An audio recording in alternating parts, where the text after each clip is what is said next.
Assalamualaikum warahmatullahi wabarakatuh. Kembali lagi di RS Film. Kali ini Mimin akan membawakan alur cerita film yang berjudul Palavan Fagu Tadada. Film ini menceritakan tentang 5 individu yang putus asa, masing-masing terbebani oleh kebutuhan mendesak akan uang tunai. Mendapati jalan mereka bertabrakan dengan rentenir yang kejam. Saat kegelapan mulai turun, nasib mereka menjadi saling terikat satu sama lain. Film ini sedikit berbelit-belit, namun akan banyak pelajaran yang bisa diambil di dalamnya. Oke guys, tanpa berlama-lama, inilah alur ceritanya.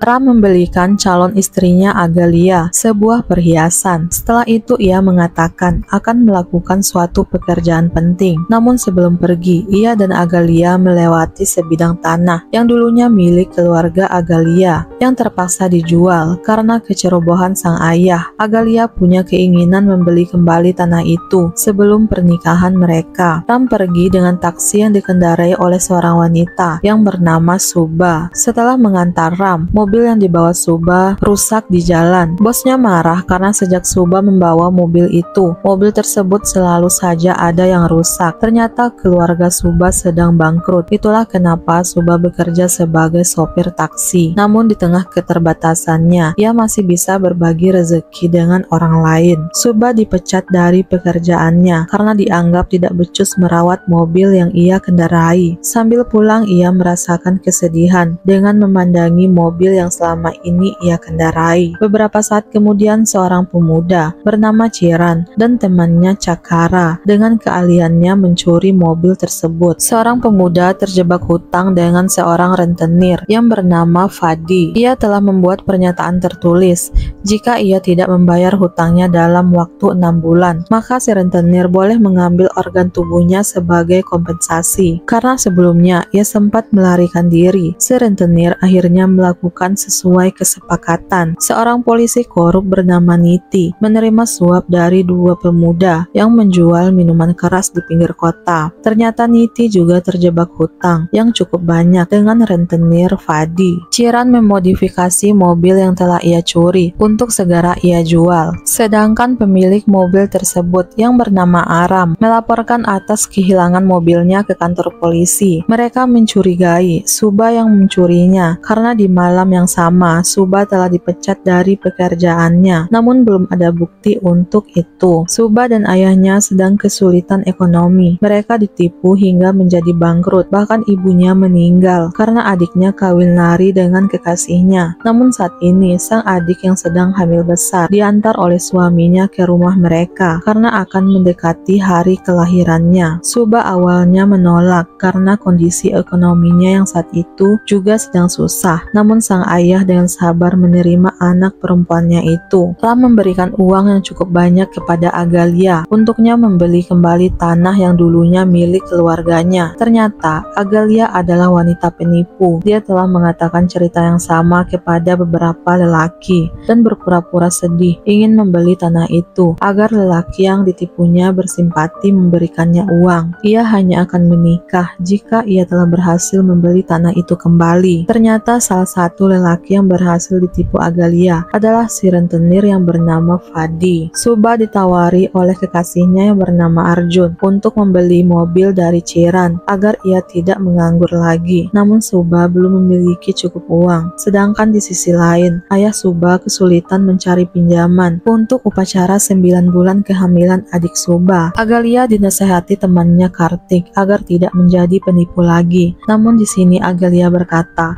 bahwa ia sudah lelah hidup menderita. Bahkan dulu ia dan ibunya pernah beberapa hari tidak makan. Ia akan tetap menjadi penipu selama itu bisa memberikannya uang. Kartik berusaha membujuk Agalia karena ia mencintai Agalia. Kartik berharap ia mau berubah dan memulai hidup yang baru bersamanya di Mumbai. Kartik mengatakan ia mempunyai pekerjaan yang cukup layak di Mumbai. Ia berharap besok pagi Agalia mau pergi bersamanya ke Mumbai dan meninggalkan kebiasaannya menipu para lelaki. Ayah Subha mengalami kecelakaan tabrak lari, kemudian dibawa ke rumah sakit. Bertepatan setelah itu, polisi Niti juga sedang melintas di sana. Ia mengambil rekaman CCTV mobil yang menabrak ayah Subha. Ternyata pelakunya adalah Agalia. Bukannya menahan Agalia, polisi Niti malah meminta uang 10 lakh kepada Agalia agar ia bisa menutup kasus itu. Di rumah sakit, Subha harus membayar 12 lakh untuk pengobatan ayahnya. Ia menangis karena tidak punya uang sebanyak itu. Bahkan uang yang diberikan oleh kekasihnya Arjun hanya 2 lakh. Di saat bersamaan, rentenir datang menyampaikan kepada Subha bahwa ayahnya telah meminjam uang 2 lakh untuk biaya kelahiran adiknya. Jika ayahnya tidak membayar hutang itu,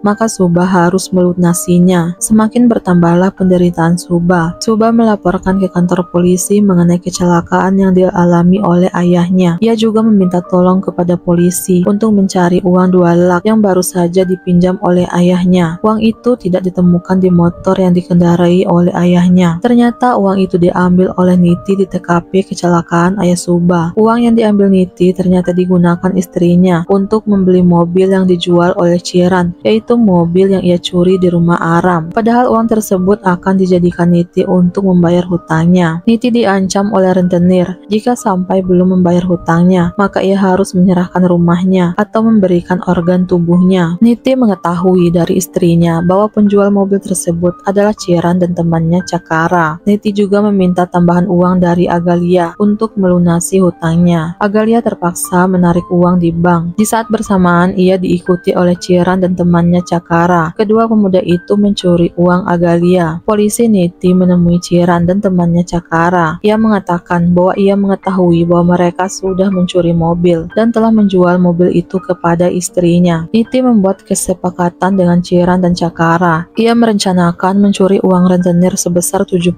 crore. Uang itu akan diambil Niti 70% dan 30% akan diberikan kepada Chiran dan Cakara. Agalia yang terus didesak uang oleh Niti terpaksa menipu pacarnya si rentenir. Ia menukar kalung perhiasan yang akan ia gunakan saat mereka menikah untuk ia jual. Agalia juga mengambil senjata yang tertinggal di dekat meja. Chiran dan Cakara berhasil mencuri uang rentenir, namun hal itu dilihat oleh Agalia. Agalia menjual mobilnya karena ia telah memutuskan mengikuti Kartik ke Mumbai. Cakara telah membuat kesepakatan dengan polisi Niti. Jika mereka bisa membunuh Chiran, maka uang itu akan dibagi 60% untuk Niti dan 40% untuknya. Cakara termakan hasutan Niti. Ia pun membunuh temannya sendiri. Ternyata Niti mengkhianati Cakara. Niti malah menghubungi rentenir Fadi untuk menangkap pelaku pencurian uangnya. Niti yang merasa misinya telah berhasil, malah mengalami nasib buruk. Kipas angin yang hampir terjatuh mengenainya, membuatnya refleks menembak dirinya sendiri. Sontak saja Cakara merasa beruntung karena uang itu akan menjadi miliknya sendiri. Belum sempat Cakara pergi, Agalia menembaknya kemudian membawa pergi semua uang itu. Namun sebelum itu, ia meletakkan pistol yang tadi ia gunakan di tangan Chiran. Di saat Cakara sekarat, Fadi datang menanyakan keberadaan uangnya. Ternyata Chiran belum mati. Ia terbangun, kemudian menembak Fadi dan anak buahnya. Sebelum menghembuskan nafas terakhirnya, Cakara meminta maaf kepada Chiran dan meminta temannya untuk tidak mencuri lagi. Agalia yang mengendarai mobil menuju ke stasiun, diberhentikan oleh beberapa polisi yang sedang melakukan patroli. Mereka menemukan mayat polisi Niti di bagasi mobil itu. Ternyata Agalia tidak mengetahui. Sebelum pergi, Cakara menyimpan mayat Niti di mobilnya. Agalia yang merasa ketakutan berlari dari kejaran polisi yang membawa tas yang berisi uang. Sedangkan Subha yang saat itu kehilangan harapan untuk mendapatkan uang pengobatan ayahnya harus menerima kenyataan pahit bahwa pamannya yang menjanjikan uang mengatakan bahwa ia tidak bisa memberikan Subha pinjaman. Subha menangis, tidak tahu harus berbuat apa lagi. Agalia ingin mencuri motor untuk melarikan diri. Setelah meletakkan semua uang itu di motor, tanpa ia sadari polisi telah menemukan keberadaannya. Agalia ditangkap karena dituduh telah membunuh petugas polisi, sedangkan Cakara berhasil melarikan diri. Ternyata motor itu adalah motor milik Subha. Ia menemukan uang tersebut di dalam motornya. Subha akhirnya bisa membiayai pengobatan ayahnya. Film pun berakhir.